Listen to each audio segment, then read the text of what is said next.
Hello and welcome to Blue Cross and Blue Shield of Nebraska's grant application walkthrough. My name is Tara Friesen and I'm the Associate Marketing Manager of Corporate Social Responsibility. One of my roles here at BCBSNE is managing our grant system called Cyber Grants. And part of that also includes helping organizations and individuals as they fill out their grant applications. Though our system has been around for a couple of years now, I've noticed that we have some new organizations and new grant writers applying, so I thought I'd put together a run-through to hopefully help answer any questions or issues you may have before they happen. If you have questions that aren't answered during this presentation, I'm going to put my contact information up at the end. I'm always available to help you out. We're going to start at the beginning and go all the way through the grant process, starting at nebraskablue.com/community. This is the portal for all things related to corporate social responsibility here at BCBSNE. You can find presentations like this, our annual reports, contact information for myself and our director, Marjorie Moss, and our funding details, which is where we'll be going today. So if you click on all of our grant details and deadlines, be sure to take a careful look at this when you apply, especially if you're applying for an event sponsorship or anything with marketing benefits like a logo or ad placement, because we need plenty of time after our grant has been awarded to make those details happen. Sometimes we receive applications for events that take place just a few days after our decision meetings, and we're unable to end up funding them because it's just a challenge to maximize that sponsorship in such a short amount of time. So earlier is always better. You're more than welcome to apply in first quarter for something taking place in June. So today we're going to be walking through an application for our active event program, just because that's the application that is open right now. You can learn more about our active events by watching Marjorie's 2018 strategy presentation, which is available on this website, and I'm also going to send out an email when it goes live. So normally we would click down here on this eligibility quiz link, this link in red, but for the purposes of this, I'm going to be working in a test environment, so I'm going to click up here. But this looks the same, it's just in our little sandbox. So we're going to start with some simple questions. For the purposes of this test, I'm going to be applying as a new grant writer for Boys and Girls Club of the Midlands. So if you are watching from Boys and Girls Club, don't worry, this is a test scenario. You won't have any applications put in the system through this scenario. We've got a couple questions here that deal with what we can legally fund and not fund. So just make sure you're reading through this whole eligibility quiz carefully as you apply. When you look at this question, be sure to note that this says organization or request. So if you are, for example, an art museum, but you're applying for a program that relates to education, you would click on education. For this, we're clicking health and wellness. Also note that we do not fund fitness or playground equipment without a larger program or curriculum component. This question trips up a lot of people, so I want to spend a little bit of time on it. This is just to generally point you to the right application. This does not tie you to a specific dollar amount. We just want to make sure, on average, that we're getting people to the right application. So if Marjorie or myself has talked to you and suggested that you apply for a general gift or quarterly gift, but you are requesting more than $5,000, you can still click on this link. It's not a problem. And conversely, if you're applying for a Fearless grant, but you want less than $5,000, we would probably caution you against that, but you're still welcome to do so. These are just to kind of generally direct you to the right application. Do note that if you have a run walk that's located outside of Omaha or Lincoln, the best application for you is not active event, but this event sponsorship option, because the active events have an employee engagement component here at our headquarters and our office in Lincoln, and we don't have employees in Greater Nebraska. So just take note of that when you're applying. So we're going to click active event. This is going to take you to the page with the link to the application. I do want to note, if your organization is new to our company, or you're requesting more than $10,000, I highly recommend that you contact Marjorie before you apply, just so we can make sure that you're getting the best chance and that your gift application is aligned with what we're asking for. So we're going to click this link, and it's going to take us to log in. Now, I am new, so I'm going to click register. This page will sometimes look a little different on the front end, but the text will be generally the same.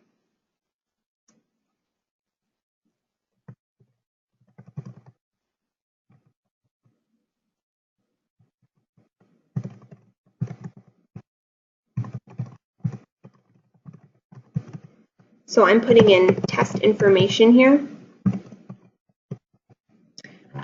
But for organization name, you want to make sure that you're using the legal name of the organization as it is written on your IRS letter. And the reason for this is no matter what your registration information is, the organization is what is going to tie all of your applications together. So I get a lot of questions from people saying, I'm a new development officer. Do I need to log in with my predecessor's information? No. Each individual's registration information is separate, but they are tied together through organizations. So if you use your legal name and your tax ID number, it's going to tie you together in our system. Now, sometimes it doesn't do that. Something happens, or there's like one character off in your organization name, or you've changed your zip code. That's fine. Don't worry about that. I go into the system and look at every application and make sure that there are no other records in our system every time I get an application. So not a big deal if it doesn't tie you together, but it should in this scenario.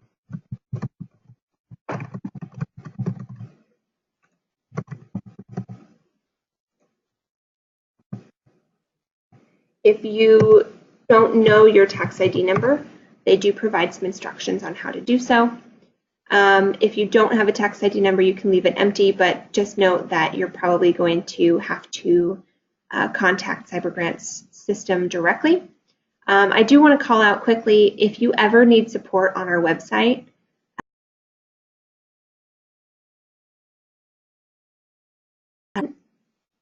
it's got a whole lot of questions here, but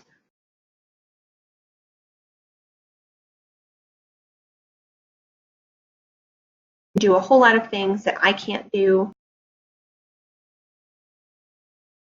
Website issue.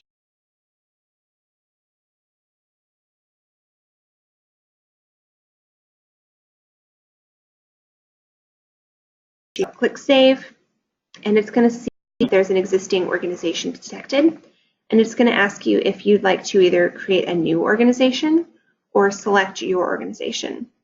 And the reason it asks you if you want to create a new one is if, for example, you are from an organization that each chapter uses the same exact legal name, but you're located in a different city or you're just a different chapter.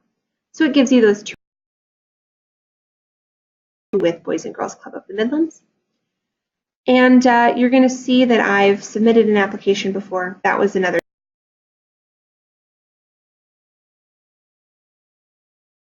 report, a whole lot of information.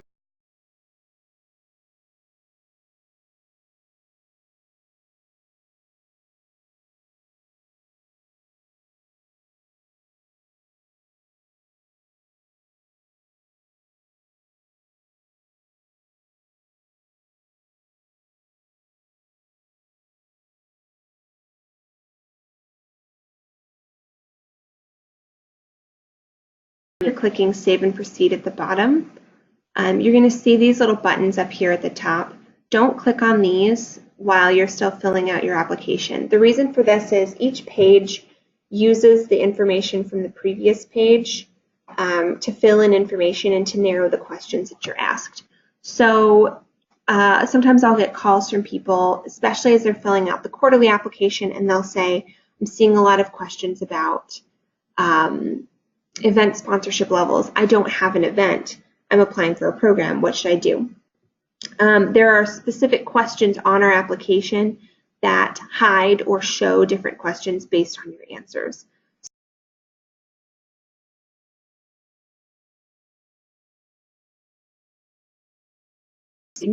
it will do so. And you can click back, just don't click forward.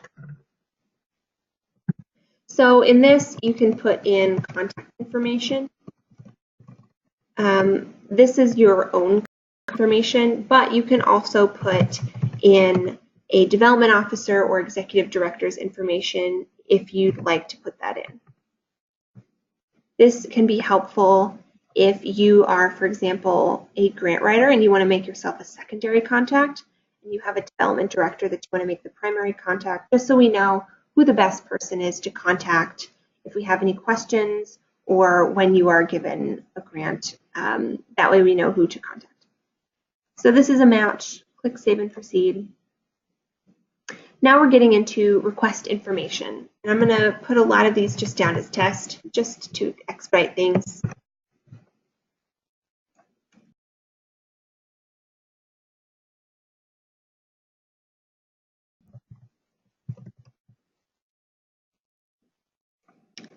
Sometimes a won't be required. I do recommend still filling it out.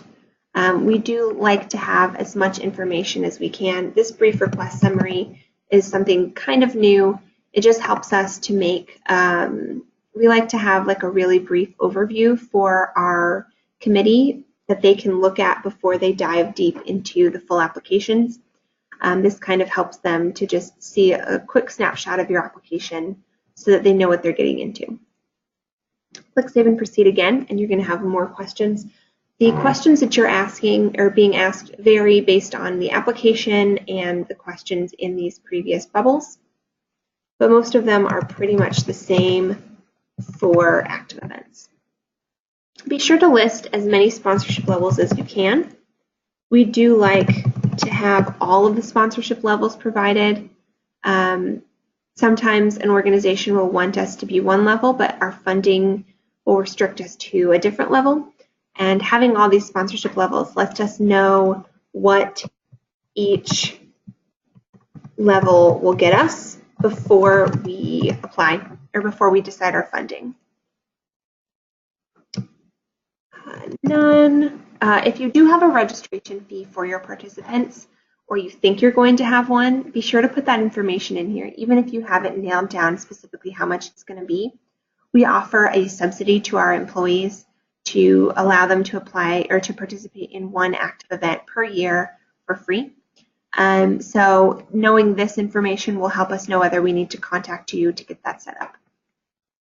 If you have fundraising requirements that employees have to reach or participants have to reach to participate, be sure to put that. And then if you don't, just put NA in this question. If you do have event sponsors, be sure to type something in here. I'm going to leave this blank so you can see what it will do for the attachment section. We ask that you either put text in this box or put an attachment in our next section. Even if you don't know that you have any event sponsors, put something in here, NA or none at this time. Otherwise, it's going to ask you to upload an attachment. And then this question exists on every application. This is just if you have any comments that you want to share with us, anything that you think will help us.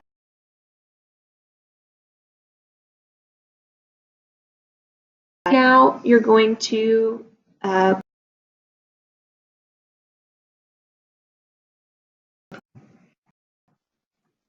fortunately, this will catch you if you do anything incorrectly, which is good for you and for us. So now you're going to see our attachment section.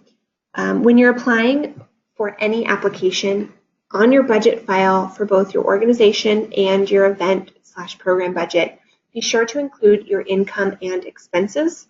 And on your organization budget file, take a note that we like to have an understanding of how your event or your program plays into your larger budget. So if you're asking for an event like a fundraising event, we like to know how those funds are going to play into your organization's overall budget.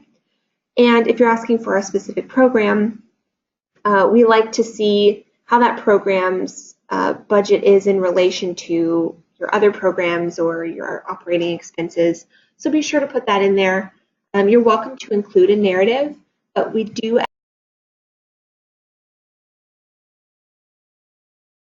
just simple text file in here. Something that's new for 2018 for our board of directors question. So you are going to be able to download this file. And even if you have an existing board of directors file, I do ask that you use this template. It just expedites things on our end. We have a tracking document that we use just so that we are aware of any affiliations we may have with your organization through your board members. Sometimes we'll have close connections with someone that sits on your board and we don't even know it. So it's helpful for us to see their business affiliation and their job title if it's applicable. It's a pretty simple form. We don't need their contact information or anything like that.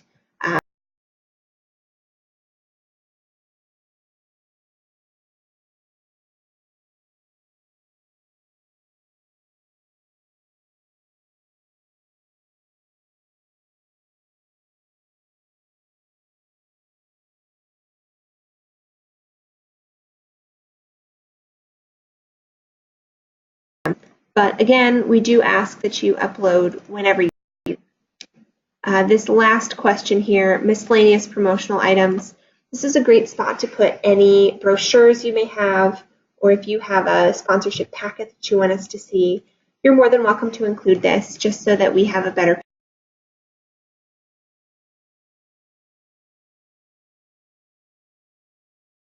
everything.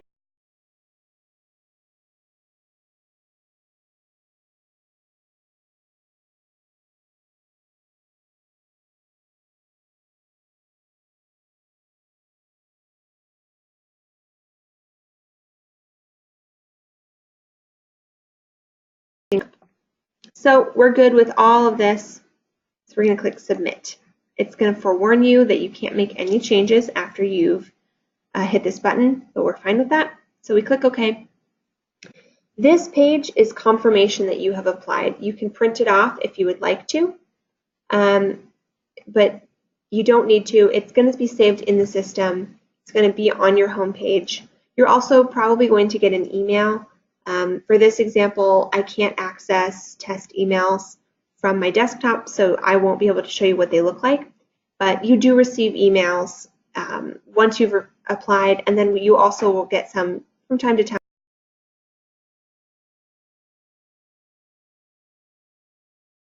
to see all of the applications that you've submitted. This is really helpful if you want to see what you've done.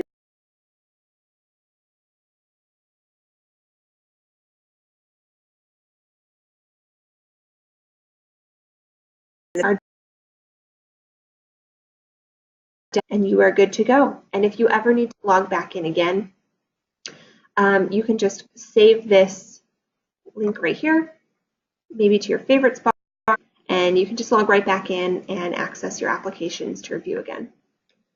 So that's all that I have for you. I'm going to put up my contact information right here so that if you have any questions, you can reach out to me. You can also access that right here. But yeah, feel free to reach out if you have any questions. But hopefully I've answered all of the questions that you may have. Thank you for listening, and have a great day.